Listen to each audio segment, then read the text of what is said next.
Hi అండి, చూసారు కదా త్రికారం అంటే ఏం లేదండి. కరివేపాకు, కొత్తిమీర, పుదీనా ఈ మూడు కలుపుకొని నేను జస్ట్ ఊరికే అలా పేరు పెట్టుకున్న త్రికారం అనేది. ఎందుకంటే ఈ మూడింటికి కలుపుకొని చేసుకునే కారం కాబట్టి నేను అలా త్రికారం అని పెట్టుకున్నా.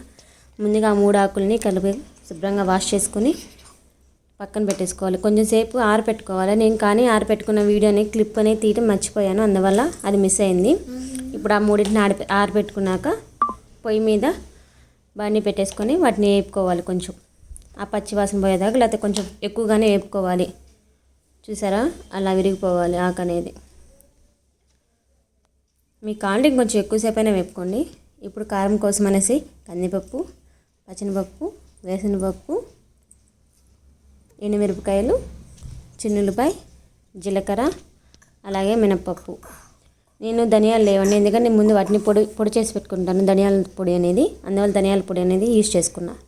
ఇప్పుడు తర్వాత మొత్తాన్ని కలిపి కొంచెం చింతపండు కూడా తీసుకున్నాను. వీటన్నింటిలో కొంచెం లైట్గా ఆయిల్ వేసేసుకొని ఫ్రై చేసుకోవాలి. అంతేనండి. ఇప్పుడు ఇది అయిపోయినాక చూసారా ఎలా ఫ్రై అయినాయో లాస్ట్కి. ఇంకొంచెం ముందు తీసుకోండి మీరు కావాలండి, నాకు లేట్ అయింది అందువల్ల కొంచెం రోస్ట్ అయింది ఎక్కువగా. ఇప్పుడు మిక్సీలోకి ఆ మిశ్రమాన్ని, అలాగే ఉప్పు, కొంచెం పసుపు అనేది కారంలో యాడ్ చేసుకుంటే కొంచెం కలర్ అనేది బాగుంటుంది అందుకనేసి. ఇప్పుడు ఇట్లా మిక్సీ పట్టేసుకోవటమే. చూసారా, అలా రఫ్గా పట్టుకుంటే బాగుంటుంది కారం అనేది.